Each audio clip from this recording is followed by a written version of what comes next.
அனைவருக்கும் வணக்கம். இன்றைக்கி நம்ம தியானிக்க போகிற தலைப்பு என்னென்னா, ஆண்டவராகிய இயேசு கிறிஸ்து சிலுவையில் மடிந்து 2வது வார்த்தை குறித்து தியானிக்க போகிறோம். ஆண்டவராகிய இயேசு கிறிஸ்து சிலுவையில் அறையப்படும் போது அவருக்கு 2 பக்கத்தில் 2 கல்லர்கள் அறைஞ்சிருப்பாங்க. அவங்கள ஒருத்தன் ஆண்டவரை நிந்திப்பான்.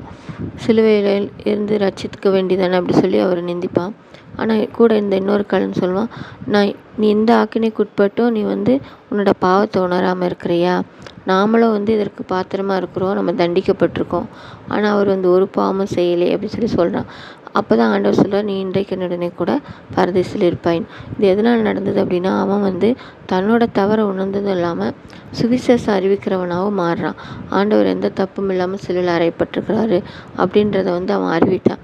அதனால தான் ஆண்டவராக இயேசு கிறிஸ்து சொல்கிறாரு, இன்றைக்கு நீ என்னுடன் கூட பரதேசில் இருப்பாயின்.